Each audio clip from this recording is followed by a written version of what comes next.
is, I can put the timer on for you. This is where we left last time.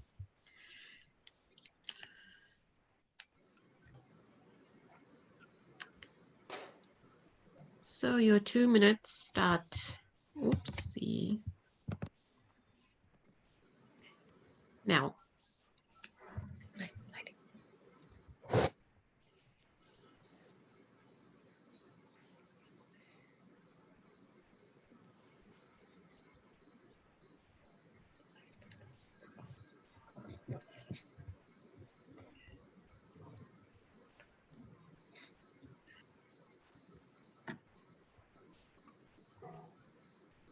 So Dr. Pavitra will get 2 minutes outside the door, and then there'll be 8 minutes. Yes, I've already like started. Oh, all right. Thank you. All right. No worries. Yes.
Okay. Pavitra, your time starts. Your case discussion starts now. Okay. Hello, this is Pavitra, one of the doctors working here. How can I address you? Kate. Kate. Kate, I can see from the notes that you're having severe abdominal pain during menstruation. Is that correct? Yes, doctor. Can you tell me, do you have any pain at the moment? Yes, I still have pain. Can you tell me how severe is this pain on a scale of 1 to 10, 1 being the least and 10 being the most? About 6. Okay. Do you have any allergy to the painkillers? No, I don't. Okay, I would like to give you the painkiller. Meanwhile, I want to talk to my examiner. Can you excuse me? Yes. Dear examiner, I want to know whether my patient is hemodynamically stable. Yes, she's stable. Thank you. Kate, you said like you had this pain during menstruation. Can you tell me, say, like what kind of pain is it? Like, is it crampy or is it dull achy? It's crampy. Okay. And can you point out with your finger where you're getting this pain? All of my lower abdomen going to my back and my thighs. Okay. Okay. And is it, do you have any other thing like nausea, vomiting along with this pain? Hello? Yes, no, I don't have any of those. Okay. And you said this pain started, witness pain during menstruation. Can you tell me, is it before menstruation or during the cycles? Starts a day before and it lasts up to like 3 days after. Okay. And Kate, did you notice any change in the pain? Means anything which increase or decrease this pain? No, nothing helps it. If I put water bottle or I take like a Panadol or a Nurofen, I feel a little better. Okay. Can you tell me when was your last menstrual period? It started 2 days ago. So I was in pain for 2 days. I couldn't get out of bed. Today I tried to struggle and I came for your Okay. help. Okay. Tell me about your cycles, how they are, like, are they regular and how many days apart the Yeah, they're cycles? regular. They're every 28, 29 days, lasting for about 6 days. Okay. And how is the bleeding? Is it mild or how many pads you change and do you have any clots? Passing. normal, 3-4 a day, and yeah, Okay. with Okay.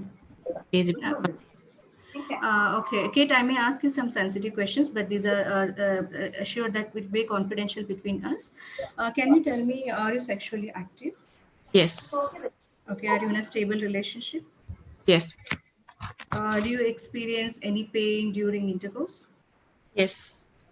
It's Okay, been very problematic for the past 6 months. okay. And can you tell me, do you or your partner anytime diagnosed with sexually transmitted infections? No, Okay.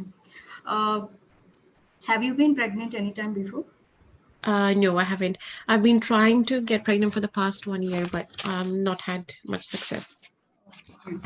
And do you using any contraception at the moment? No, Okay. And any other concerns? Okay, sorry, one more thing. Like, are you regular with your cervical smears? yes, I had it 6 months ago. Okay, was it normal? Yes, it was normal. Okay. Do you have any significant complaints like any fever or any discharge or bleeding from the down below, like in any? No, I don't. No. Okay. And any significant past medical or surgical history I should be aware of? Hello. Hello. Yes, no, no Okay. significant medical or surgical history. Okay. Do you smoke, drink alcohol, or take any recreational drugs? No, I don't. Are you on any medications apart from painkillers? No, Any allergies? no. Okay. Do you have enough support at home? Pardon? Do you have enough support at home? Yes, I do. Okay. Thank you for that information, Kate. Now I would like to talk to my examiner. Kindly excuse me. Dear Yes. examiner, I want to know the general appearance of my patient. I'm looking for pallor, edema, lymphadenopathy, and also BMI. Everything is normal. Okay. And I would like to know the vital signs. Are they stable? Yes, the table. Okay, I would like to know the quick CVS and RS examination, any added They're sounds or normal. murmurs. Okay.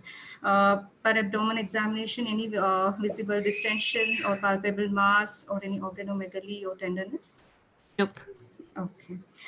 With the consent of patient and in front of Chevron, I would like to do the pelvic examination. On inspection of vulva and vagina, is there any discharge or any rash or vesicles or any signs of trauma? No. Okay. On per speculum examination, whether cervical os is open or closed and any discharge or bleeding. Slight bleeding, just the menstrual blood. Okay.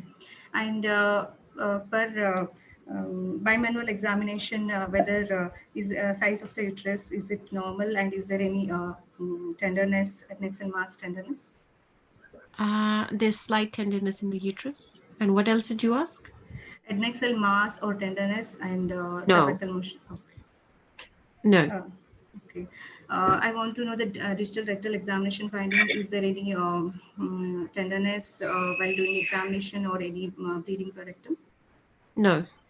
I want to end my examination by doing urine dipstick, blood sugar levels, and urine pregnancy Normal. test. Normal. Thank you, examiner. Now I would like to talk to my patient. Yes. Kate, from the history and the examination, I think you mostly have this condition called endometriosis. Have you heard about this? No, I haven't. Okay, let me explain this. I'll draw for you. This is a womb, okay, and the lining of the womb, we call it as the endometrium. And this endometrium will shed, under the hormonal influence, will shed every month and in the form of menstrual bleeding. But what happens in certain cases, this endometrium will be located apart from the womb in other areas like ovaries and tubes, fallopian tubes, and other pelvic organs. Uh, Due to the hormone influence, the shedding happens in other areas, which will cause this your tummy pain. Okay, are you able to follow me? Yes, your time's up. Okay. Yeah. Continue. What else will you do? I will do the certain like test like ultrasound, pelvic ultrasound, and full blood examination, urea electrolytes, creatinine, and I'll refer for the gynecologist for laparoscopy, which is the gold standard diagnostic. investigation. And further management, again, conservative painkiller, and also we can give the danazole and GnRH analogs, and also, contraceptive pills, or oral contraceptive pills for sometimes like 6 months, and observe. If it is not, if the patient is not responding, surgical options are there, like a laser ablation surgery, and also if family is completed and in elder individuals, we can consider hysterectomy. Okay, thank you. Thank you. Maybe borderline because you missed a few things on history and you missed very essential things on examination, and you need a little bit of time management. Okay, so this is not to dishearten you or demotivate you. You just need a little bit more practice. But like your Okay, level doctor. of communication is good, clearly, fluently, well-spoken English. Just you need to add, refine a bit your history, and maybe try to squeeze it a bit as well, because you took almost 4.5 minutes on history. Okay. Okay. So let's get some feedback. So can everyone pour in their feedback and tell me, what did she miss on history? Let's discuss history first. What did she miss on history? There's a chat.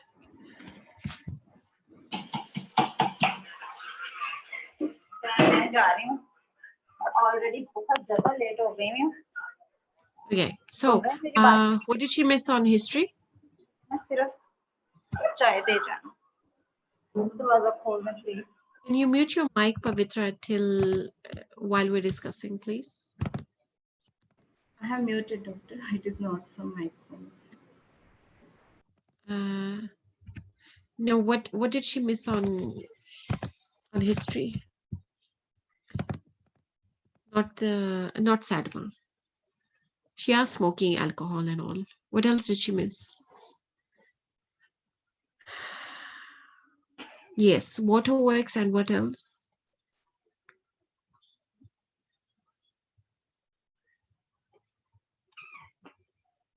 Anyone else? I think, how many people are active? There are 38 participants and only 2 responses. Yeah, bowel movement. Okay, so endometriosis, there's a triad for it. Okay, so she asked dyspareunia. There's a triad for endometriosis, which is dyspareunia, dysmenorrhea, and infertility. When she asked if I had any pregnancy or something, so I told her, no, I've been trying for 1 year, because usually endometriosis patients, they can't conceive because of the endometrial issues. Okay, but they are also, the pain is also associated with painful defecation and urination. So you should ask particularly, look, this is why I tell you, like when you study endometriosis, right? This is now I'll tell you how to study this topic.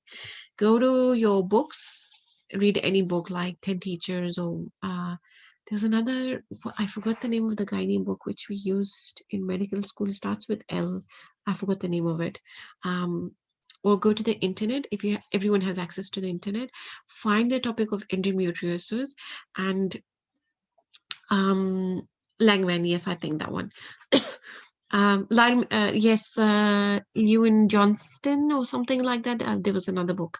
So anyway, whichever books you go to the internet, type in endometriosis, look for the symptoms of endometriosis. Okay, so your symptoms you will ask on history. If you know that dysmenorrhea, differentials of dysmenorrhea, it can be primary dysmenorrhea, it can be endometriosis, it can be DUB. There are lots of differentials for dysmenorrhea, but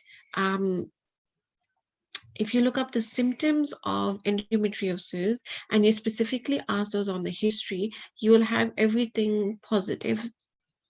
They will mark your key points whether you ask these things on the history, because remember that in the exam, the examiner will have a tablet or iPad.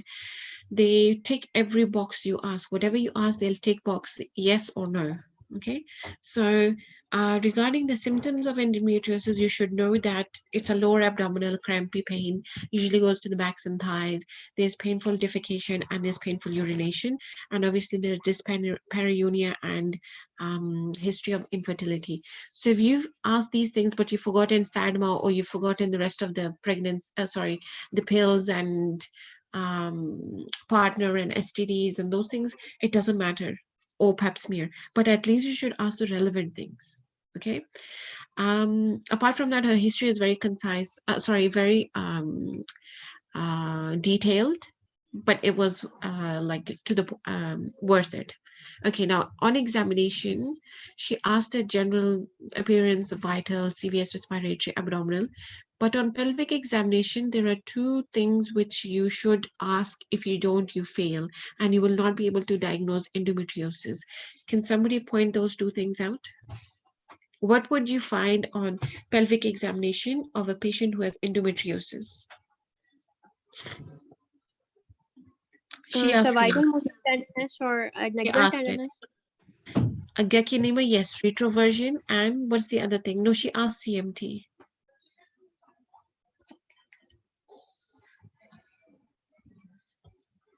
What do you ask about nodularities? Yes, Dr. Badal, thank you. So when you ask the bimanual examination, you are supposed to ask the shape of the uterus, the size of the uterus, the site, consistency, mobility, adnexal mass, and tenderness. Yes, even you can feel the nodularities in pouch of Douglas. She did ask for rectal examination, but I wasn't very sure what she was trying to ask. But even then, if not on PR, but at least on bimanual examination, you can even feel the nodularities, okay? Nodularities and retroversion are diagnostic for endometriosis.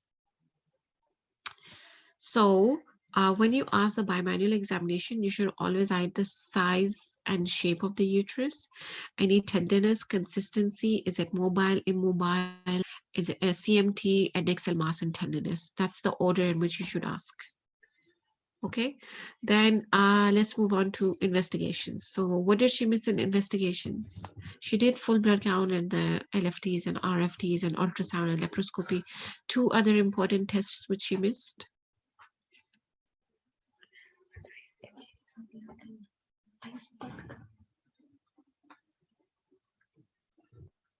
Come on, what other investigations did she miss? Pregnancy test, yes. One. Not coagulation, something else. Hysteroscopy? She mentioned a laparoscopy.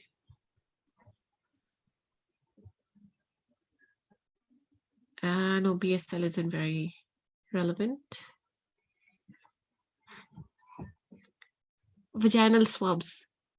Because even if she is, oh, okay, sorry. Oh, yes, you did ask UPT in office test. My bad, Pavitra. Sorry. Vaginal swabs you should mention as well, because if someone has come with excessive pain, you should rule out PID as well. Even like look in PID, you can even have dysmenorrhea. PID is very, they have very vague symptoms. So even if she's sexually active, the other day I mentioned to you guys as well, like even if she's not, if she says I had my periods 2 days ago, you still need to do UPT. And in this case, you also need to do vaginal swabs to rule out any PID.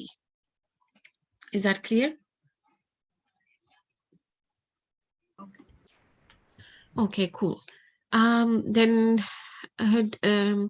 her explanation of endometriosis was good. It's the endometrial lining, okay? It's sometimes there are deposits in the ovaries or the tubes or outside the abdomen. That's why you get excessive pain. With her, if she described the management as well, that was good enough. I think we all did. Yes, you need to do UPT because you could be having a miscarriage as well. You need to rule it out.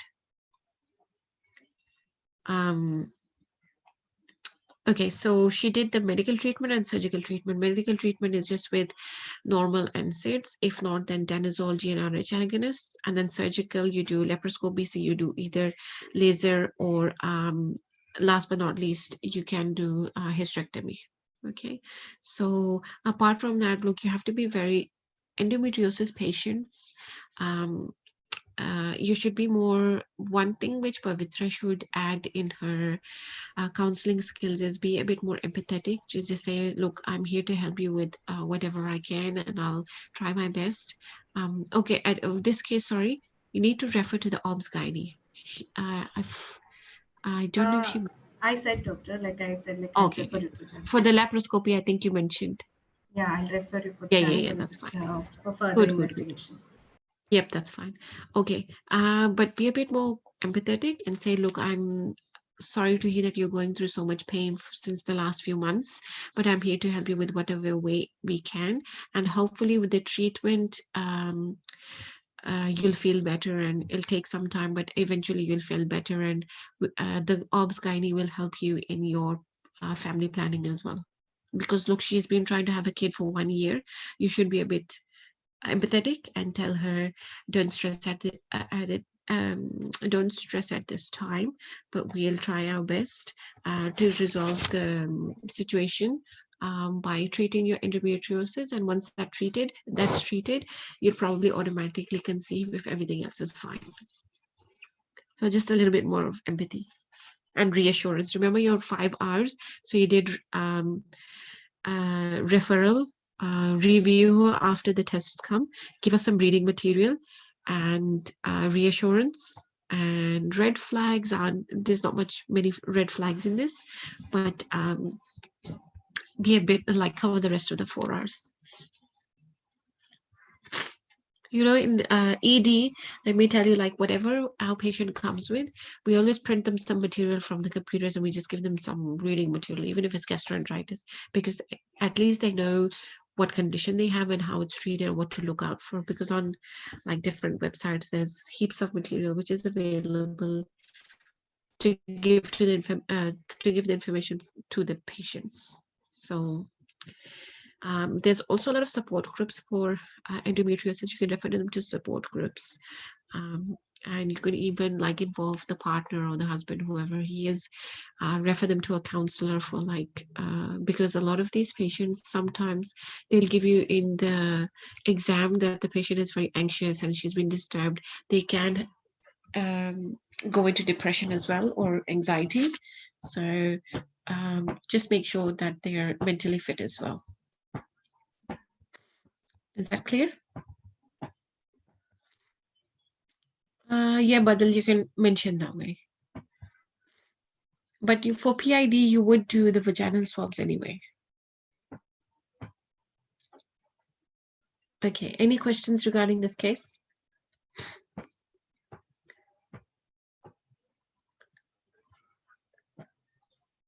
Okay, if there's no question. I have one question, doctor. Do we have to mention all this danazol and Gyanecology analogs? Some medicines and some type of medications you have to mention. Because danazol is gold standard. It's a treatment of choice, so you have to mention it.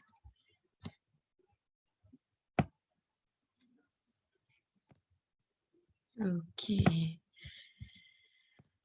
Okay, Myra, can you unmute your mic? Yes. Yes, doctor.